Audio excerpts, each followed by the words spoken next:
Hey guys, Dark here. Today I have this really good Builder Hall 4 base for you. I'm pretty sure this base paired up with good attacking skills will do wonders.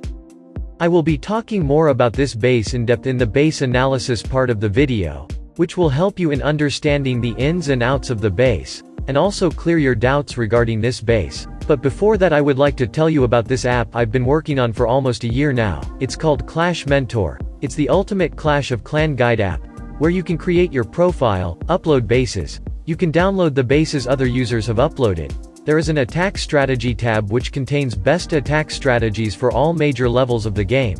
Then there is Clashpedia tab which has all the knowledge of Clash World for each and everything in Clash of Clans. If the bases you upload are liked by other users, then you get points which will push you up in the leaderboard where you can compete with other top base builders. If you have any doubts about anything, you can use the contact support feature in the app to contact me. You guys can scan this QR code to download the app, or you can simply go to the link I've left in the right corner. That will take you to the download page. I hope you guys try the app. I'll see you guys after the speed build.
Let's do the base analysis. The first thing that'll notice is that the builder hall is kept in the center, surrounded by all our defenses. It is placed that way to prevent opponents from getting 2 stars on our base.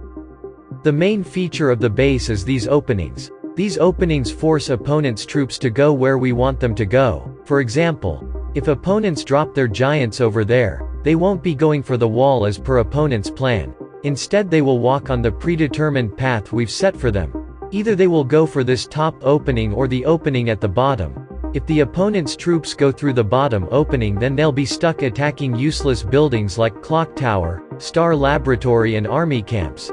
Some of the buildings have really high hit points that hold opponents' troops for a long time, while our defenses will be dealing damage to them.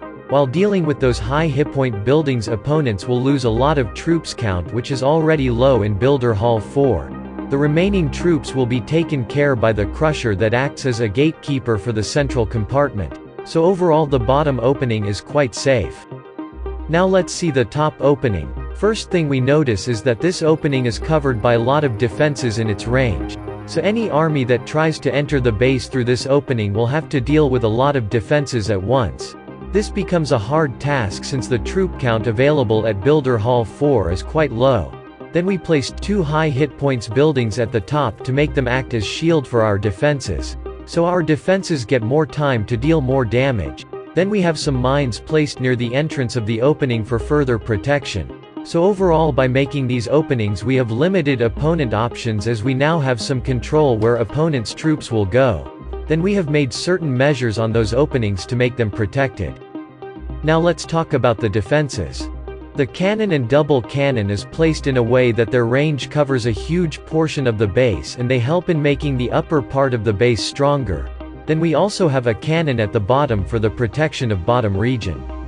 Archer towers are placed in such a way they cover pretty much the whole base, which make this base an absolute beast against air attacks. I'll add some air attacking replays, in the end, to show you this base absolutely destroys air attacks.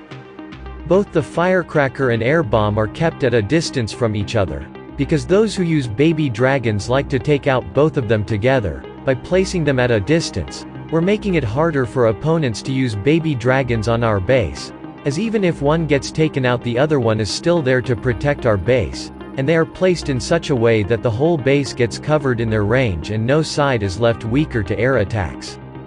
Crusher is also placed in the center of the base on the gate of this opening. As I mentioned earlier, this cursor does the job of eliminating remaining troops that are coming through bottom opening. Now coming to traps placement, I've placed them after observation of a lot of attacks where they can perform the best. For example, you see that mine and mega mine in the core, they were placed there to finish off the troops that survived the crusher.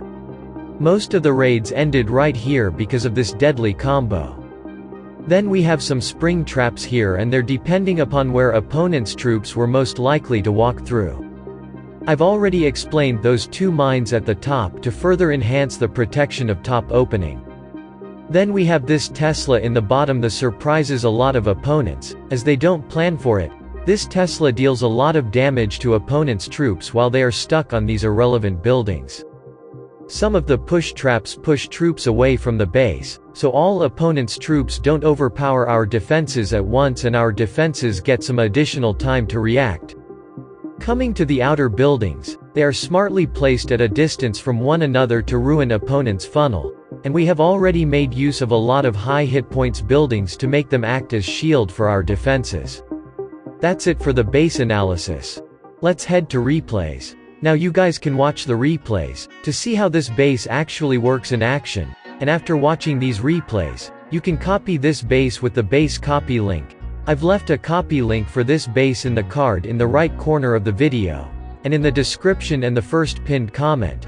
You can copy this base through any of those links, unless you want to copy it manually. That's pretty much it for this video. I'll see you guys in the next one.